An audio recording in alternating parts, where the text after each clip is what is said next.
A great nation must protect its manufacturing. We were once the greatest producer of automobiles. That is no longer true. Trade war between the United States and China. Economic Armageddon. Dollar will be weakened. Global markets continue to feel the pain. The markets are up big time. And the markets are tanking. Talking about a dramatic increase in pricing. Trump's tariffs could trigger an economic slowdown.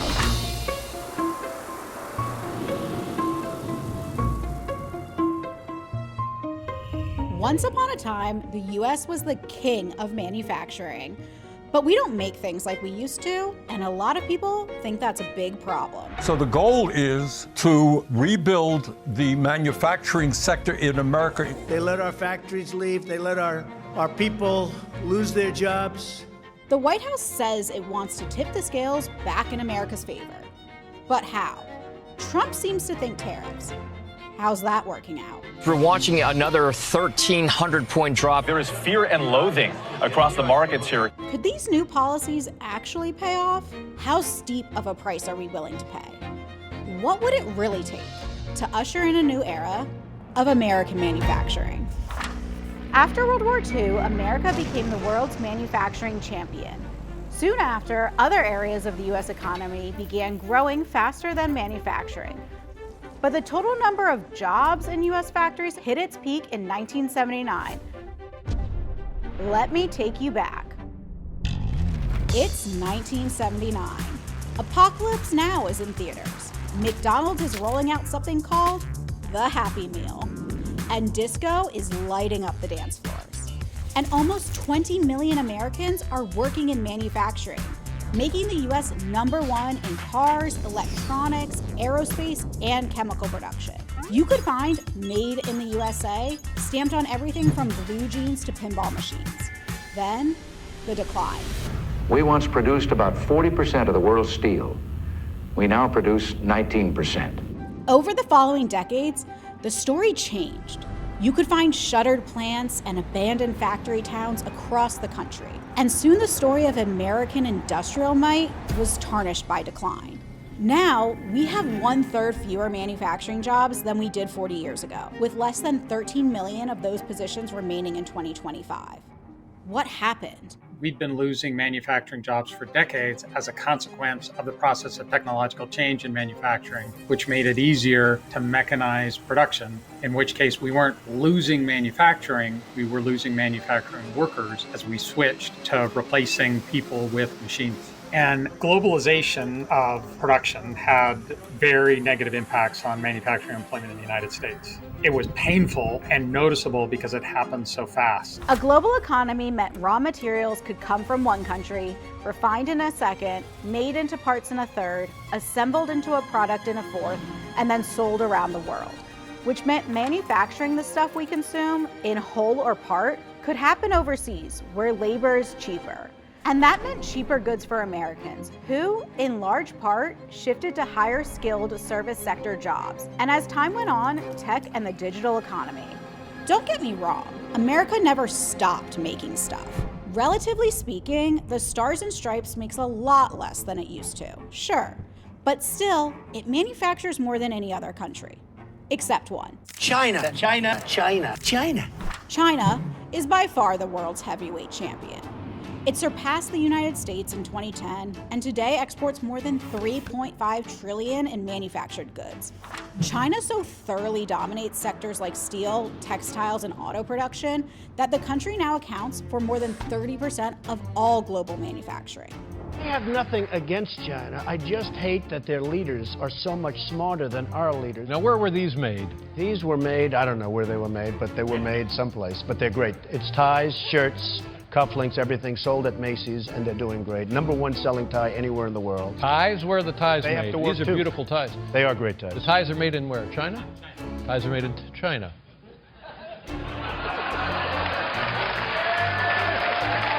Because what we've seen in the Chinese economy over the last 35 years is just simply astounding. When the China trade shock unfolded, it was this combination of the speed of the changes, the scale of the changes, and their focus on manufacturing output. And we saw a major reduction in the number of manufacturing jobs during the early part of the 2000s. Here's the thing.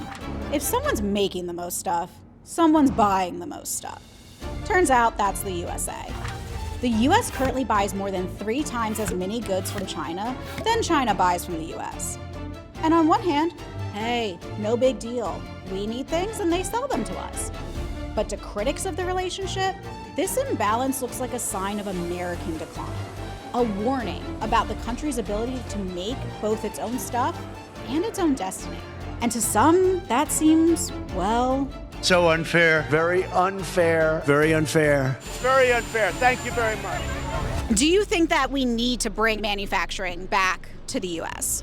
In some cases, maybe. In other cases, no. Do we need to? Yes. Should it happen? No. It'd be good to see. I think it'd be good for jobs. It depends on the skill level that it takes to manufacture it. We're very globalized, so we can be outsourcing things, and supply chains are very in-depth and built. US leaders across the political spectrum have been promising a manufacturing renaissance basically as long as it's been in decline. Most Americans think the US needs more manufacturing jobs, and they want to see the government step in to make it happen. I think it's popular partly because of nostalgia. And what happened after World War II was this boom in manufacturing employment, and those jobs did pay good wages. They allowed workers who just had a high school degree or even without a high school degree to attain a middle-class lifestyle. It was a special period in American history, and we lost it. So there's a desire to get back to a moment in time that might just be inaccessible to us. The thing is, jobs are only one piece of the puzzle when it comes to why people want manufacturing back. Take the COVID pandemic.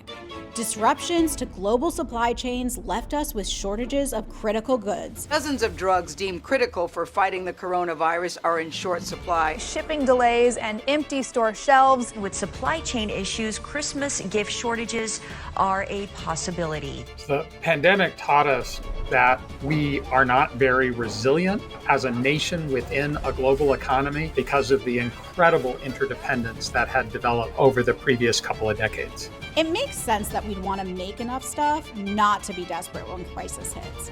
It's a matter of security. In some cases, national security. There are certain industries where being too reliant on China raises national security concerns.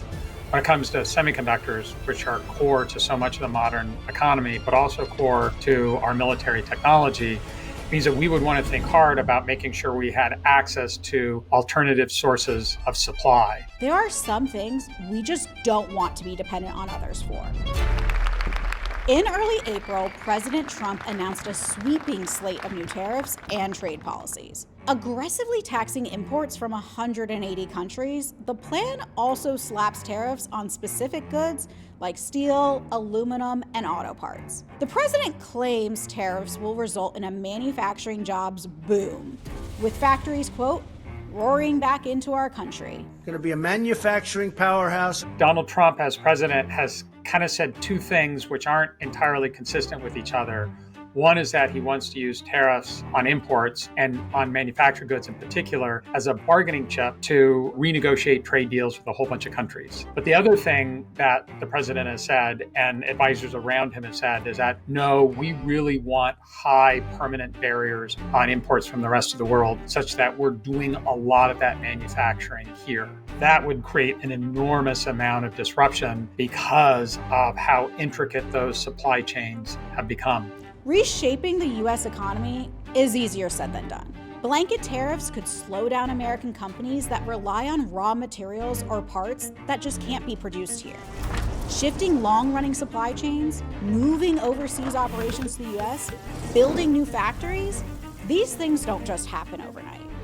And of course, you need to train and mobilize a workforce to run new factories at a time when, ironically, American manufacturers are already facing skill shortages. The first thing we should be doing is thinking how we expand the availability of advanced manufacturing training across much more of the United States. Have you ever worked in a factory or know anyone that has worked in a factory? Yes. My maternal grandparents worked in a factory. Yeah, extended family, like they own like a metal production factory in India. I worked in an aluminum factory, a bottle cap factory. It was in Germany. Would you ever take a job in manufacturing? Probably not. I mean, I probably wouldn't either, no. Yeah, if it was a good opportunity, yeah. I guess that would, depend on the pay, but probably not. I don't necessarily think a lot of people want to be in manufacturing positions in the U.S. The wake of the tariff announcement has caused massive ripples in global markets. Economic Armageddon. The markets are up big time. The markets are tanking. Yet America is having a break from reality on tariffs. Adding to the confusion, President Trump attempted to calm markets with a 90-day pause, halting many of his tariffs. Except for one country. China. The tariffs on Chinese goods were substantially raised in what could become an escalating trade war. What comes next? No one knows for sure. But like many things in the Trump tariff world, expect changes. We haven't seen evidence of reshoring yet, but this is early days. And it'll take months before we have any sense of whether changes in U.S. trade policy will be bringing manufacturing jobs back at all. There's a bit of a twist to this whole story. From the tale of America's industrial decline to the efforts to revive its glory days. You can see that in this one chart. Even as manufacturing jobs fell, American manufacturing itself didn't actually decline. In fact, output went up. Automation and new technology means it takes fewer people to create more value.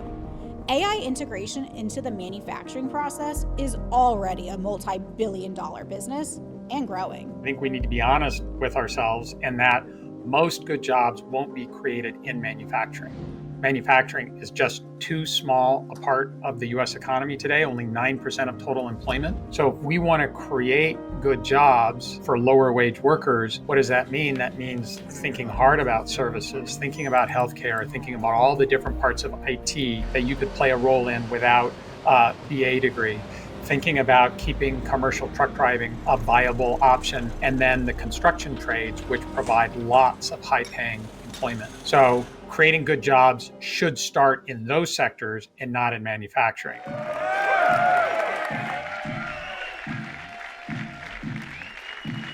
My fellow Americans, this is Liberation Day.